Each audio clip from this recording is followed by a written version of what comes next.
बिस्मिल्लाहिर्रहमानिर्रहीम। Dear students, आज हम फिस्कल पॉलिसी की बात करने वाले हैं। हम देखेंगे कि फिस्कल पॉलिसी क्या होती है, इसकी हिस्ट्री क्या है और फिस्कल पॉलिसी के क्या बेनिफिट्स हैं। तो चलें, सबसे पहले हम इसके इंट्रो पे जाते हैं। जैसा कि इंट्रो आपके सामने आ रहा है, fiscal policy consist of the following points. One major function of the government is to stabilise the economy, prevent unemployment और इन्फ्लेशन। यानी गवर्नमेंट का एक मेजर फंक्शन ये होता है कि वो इकोनॉमी को स्टेबलाइज रखे। स्टेबलाइज रखने का मतलब है ना उसमें इन्फ्लेशन होने दे और ना ही बेरोजगारी को होने दे, अनएम्प्लॉयमेंट को होने दे।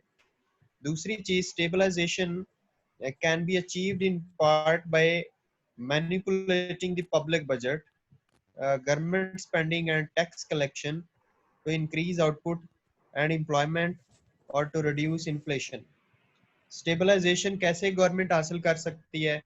पब्लिक डेट को मैनेज करके, जो पब्लिक यानी कर्जा लिया होता है उसे मैनेज करके, गवर्नमेंट की स्पेंडिंग्स को बढ़ा के, टैक्स कलेक्शन को बढ़ा के, ठीक है, आउटपुट बढ़ा सकती है। और उसके अलावा जो इन्फ्लेशन है उसको रिड्यूस करके जो गवर्नमेंट है वो फिस्कल पॉलिसी लगा सकती है, इसमें अपना रोल प्ले कर सकती है। इसका मतलब ये कि fiscal policy is about the government. ठीक है, इंट्रो आपने देखा। आगे चल के हम इसकी हिस्ट्री थोड़ी सी देख लेते हैं कि फिस्कल पॉलिसी को किसने इंट्रोड्यूस करवाया था। तो केन्स जो है, Keynes advocated about the use of fiscal policy as a way to stimulate economies during the great depression. जब ग्रेट डिप्रेशन आया, मतलब 1933-36 की बात कर रहा हूँ, जब दुनिया में ग्रेट डिप्रेशन आया तो फिर केन्स ने फिस्कल पॉलिसी को एडवोकेट किया। उसने कहा यहाँ पे गवर्नमेंट को स्टेप इन होना पड़ेगा और इस ग्रेट डिप्रेशन को खत्म करना पड़ेगा। Fiscal policy was particularly used in the 50s and 60s to stabilise economic cycles. 1950 और 60 की जो दहाइयां हैं उनमें इकोनॉमीज को स्टेबलाइज करने के लिए या इकोनॉमिक साइकिल्स को कंट्रोल करने के लिए इनको इस्तेमाल किया गया।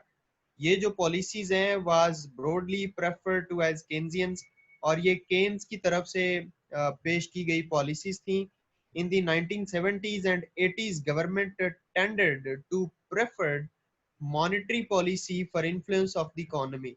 लेकिन 70 और 80 की दहाइयों में जो गवर्नमेंट्स हैं उन्होंने मॉनेटरी पॉलिसी को ज्यादा प्रेफर किया, जिसके साथ इकोनॉमी को स्टेबलाइज किया जा सकता है, उसके इन्फ्लेशन और डिफ्लेशन को कंट्रोल किया जा सकता है। तो this was what the intro of fiscal policy. Now let we see what is fiscal policy. Is definition is in front of your screen. Fiscal policy involves the decisions that a government makes regarding collection of revenue through taxation and about spending the revenue. मतलब definition का क्या है कि fiscal policy के अंदर दो ही चीजें involve है। गवर्नमेंट की टैक्स कलेक्शन, यानी वो गवर्नमेंट का रेवेन्यू होता है जो टैक्स कलेक्शन के लोगों से टैक्स कलेक्ट करना है, and about spending the revenue, और फिर उसी टैक्स कलेक्शन को आगे लोगों की वेलफेयर के ऊपर स्पेंड करना है। तो ये फिस्कल पॉलिसी है, दो चीजों का नाम है, टैक्स कलेक्शन, रेवेन्यू कलेक्शन, और दूसरी चीज है स्पेंडिंग, अखराजात। आपको पता है गवर्नमेंट जो है टैक्स कलेक्ट करके सड़कें बनवाती है, हॉस्पिटल्स बनवाती है, स्कूल कॉलेजेस बनवाती है, लोगों की सेहत पे, तालीम पे, ठीक है, और दीगर जो पब्लिक यूटिलिटीज हैं उनके ऊपर वो स्पेंड करती है। तो this is what the fiscal policy. Fiscal policy की ये डेफिनेशन आप कोट कर सकते हैं कहीं भी। Hope so you people understand about the fiscal policies definition. ठीक है, अब सबसे बड़ी चीज के फिस्कल पॉलिसी क्यों लगाई जाती है, वजह क्या है, what are the objectives of fiscal policy. तो आपके सामने ऑब्जेक्टिव्स आ रहे हैं फिस्कल पॉलिसी के। फिस्कल पॉलिसी हम लगाते हैं to develop the effective mobilisation of resources. जो हमारे पास रिसोर्सेज अवेलेबल हैं, जमीन के, ह्यूमन रिसोर्सेज, कैपिटल रिसोर्सेज, उनको बहुत अच्छे तरीके से एफिशिएंटली उनको मोबिलाइज करना, ताकि इकोनॉमी के अंदर वो डेवलपमेंट के लिए टेक पार्ट कर सकें। दूसरा ऑब्जेक्टिव ये होता है कि efficient allocation of financial resources. जो हमारे पास रुपया पैसा पड़ा है, फाइनेंशियल रिसोर्सेज पड़े हैं, सोना चांदी पड़ा हुआ है, उनको ऐसे इस्तेमाल करना कि उससे फर्दर प्रोडक्टिविटी हो। Reduction in inequalities of income and wealth, जो लोगों की इनकम डिस्ट्रीब्यूशन में जो डिफरेंस है, तफावत है, उसको खत्म करने के लिए कि इनकम की जो इनइक्वालिटीज हैं कि गरीब गरीब होता जा रहा है और अमीर ज्यादा ही अमीर होता जा रहा है, उस इनइक्वालिटी को खत्म करने के लिए फिस्कल पॉलिसी लगाई जाती है। उसके अलावा नंबर 4 पे price stability and control of inflation. Price stability का मतलब है ना इन्फ्लेशन हो ना डिफ्लेशन हो। कीमतें अगर बढ़ रही हैं तो उनको कंट्रोल करना, और कीमतें बिल्कुल ही नहीं बढ़ रही, नीचे है, मतलब 2% से भी नीचे है, तो उनको बढ़ाना, उनको डिफ्लेशन से निकालना होता है। ठीक है, तो ये प्राइस स्टेबिलिटी होती है, इन्फ्लेशन डिफ्लेशन को कंट्रोल करना। फिर ऑब्जेक्टिव होता है फिस्कल पॉलिसी का कैपिटल फॉर्मेशन, के कैपिटल को ज्यादा करना, बिजनेस वॉल्यूम्स को ज्यादा करना, मुल्क के अंदर फैक्ट्री कारखाने चीजें ज्यादा करना ताकि प्रोडक्टिविटी ज्यादा और लोगों की वेलफेयर बढ़े। और लास्ट पे है डेवलपमेंट ऑफ इंफ्रास्ट्रक्चर।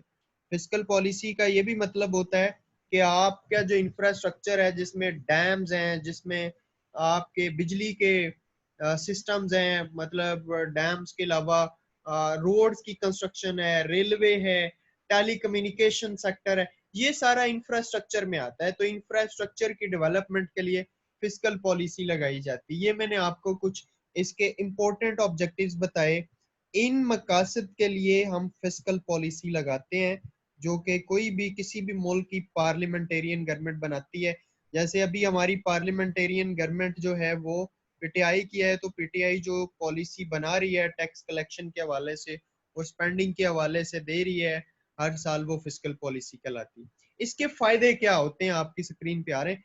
फायदे, it can have a significant impact on the economy. पहली बात तो ये कि इकोनॉमी पे बड़ा इसका अहम रोल है, इसके ऊपर बड़ा इफेक्ट पड़ता है इकोनॉमी के ऊपर। It can be discriminating which allows different regions और कंजम्पशन हैबिट्स टू प्रॉस्पर। यानी ये जो है, it can be discriminating which allows different regions, मतलब मुख्तलिफ रीजन्स के अंदर जो डिस्क्रिमिनेशन है उसको खत्म करने के लिए, और कंजम्पशन हैबिट्स ऐसी बनाने के लिए, ऐसी मतलब इसकी वजह से बनती हैं कि लोगों की वेलफेयर होती, वो प्रॉस्पर होते हैं, वो पहले से बेहतर होते हैं। ये इसका फायदा है। It makes the distribution of income fair through progressive taxes and benefits. Fiscal policy जो है उसके अंदर प्रोग्रेसिव टैक्सेशन सिस्टम आता है और बेनिफिट्स दिए जाते हैं पब्लिक को। तो उसकी वजह से क्या होता है कि जो इनकम है उस इनकम डिस्ट्रीब्यूशन में मतलब फेयर डिस्ट्रीब्यूशन होती है इनकम की। जो इनकम इनइक्वालिटी है वो खत्म होती है। अब आप कहेंगे जी प्रोग्रेसिव टैक्सेस और बेनिफिट्स क्या होते हैं। प्रोग्रेसिव टैक्सेस का मतलब ये होता है कि ज्यादा इनकम वाले लोगों पे ज्यादा टैक्सेस और कम इनकम वालों पे कम टैक्सेस लगाना, ये प्रोग्रेसिव सिस्टम ऑफ टैक्सेशन है। और बेनिफिट्स का मतलब ये है कि आप ज्यादा से ज्यादा छूट दें, डिस्काउंट दें लोगों को, ठीक है, उनको ज्यादा फैसिलिटीज दें किसी भी हवाले से, फी फाइन टैक्सेशन के हवाले से, राइट ना। तो या उसके अलावा benefits in the sense of provision of public utilities like roads, dams, schools, colleges, hospitals, parks, ठीक है, ये चीजें बेनिफिट्स होते हैं। ठीक है, तो ये इसके बेनिफिट्स हैं आपकी जो फिस्कल पॉलिसी है। ठीक है, आपके जहन में होना चाहिए था। ठीक है, तो बात आपको क्लियर हो रही है ना बेटा, आपका कोई क्वेश्चन तो नहीं है। अगर कोई क्वेश्चन है तो अपना माइक ओपन करके आप क्वेश्चन भी कर सकते हैं। अब आगे हम बात करते हैं कि फिस्कल पॉलिसी के टाइप्स कितनी है। टाइप्स ऑफ फिस्कल पॉलिसी में एक्सपेंशनरी फिस्कल पॉलिसी एक होती है और एक कॉन्ट्रैक्शनरी फिस्कल पॉलिसी होती है। When government spending are increased in economy, जब गवर्नमेंट अपने अखराजात बढ़ा देती है, अपनी स्पेंडिंग्स को ज्यादा करती है, तो हम इसको कहते हैं कि ये एक्सपेंशनरी फिस्कल पॉलिसी है। ठीक है, गवर्नमेंट स्पेंडिंग बढ़ती है, टैक्स कम होते हैं। इसके टूल मैं आपको बता रहा हूँ यहाँ पे साइड पे कि गवर्नमेंट स्पेंडिंग बढ़ती है और उसके अलावा टैक्सेस कम होते हैं, और गवर्नमेंट स्पेंडिंग और टैक्स की जो इक्वालिटी है उसमें वो ज्यादा होती है। ठीक है ना। और इसको अगर ग्राफिकली आप देखें तो और मैं आपको थोड़ा सा जूम करके बताता हूँ इसका, आपको मैं इसकी पिक्चर थोड़ी जूम करके बताता हूँ। अगर ग्राफिकली आप इसे देखें तो ये एक्सपेंशनरी फिस्कल पॉलिसी है, जिसमें आपका एग्रीगेट डिमांड कर्व जो है वो आउटवर्ड को शिफ्ट कर रहा है। आप एरो का साइन देख रहे हैं, तो आउटवर्ड शिफ्ट करने का मतलब ये है कि गवर्नमेंट के एक्सपेंडिचर्स बढ़ रहे हैं, टैक्सेस कम हो रहे हैं, और जो जो लेवल ऑफ नेशनल इनकम है वो ज्यादा हो रहा है। इसको हम एक्सपेंशनरी फिस्कल पॉलिसी कहते हैं। ये डायग्राम के अंदर आप देख रहे हैं, ठीक है। तो ये होती है एक्सपेंशनरी फिस्कल पॉलिसी। एक्सपेंशनरी के अलावा एक कॉन्ट्रैक्शनरी फिस्कल पॉलिसी भी होती है, कॉन्ट्रैक्शनरी, जिसमें गवर्नमेंट अपने एक्सपेंडिचर को कम करती लेकिन टैक्सेस को बढ़ा देती है। आप कंपैरिजन देख सकते हैं, when government spending are reduced in economy is known as contractionary fiscal policy, ठीक है ना। तो इसको भी मैं थोड़ा जूम करता हूँ डायग्राम। पहले आप एक्सपेंशनरी को के डायग्राम को देखें। इसमें एक लॉन्ग रन एग्रीगेट सप्लाई है, एक शॉर्ट रन एग्रीगेट सप्लाई है, और एक एग्रीगेट डिमांड 1 है। तो बेसिक इक्विलिब्रियम तो इधर हो रहा था, लेकिन बाद में जब एक्सपेंशनरी फिस्कल पॉलिसी लगाई तो आपने देखा कि एग्रीगेट डिमांड 1 जो है वो शिफ्ट होके एग्रीगेट डिमांड 2 की सूरत में शिफ्ट होके उसने लॉन्ग रन एग्रीगेट सप्लाई और शॉर्ट रन एग्रीगेट सप्लाई को इंटरसेक्ट किया इस पॉइंट के ऊपर, ठीक है।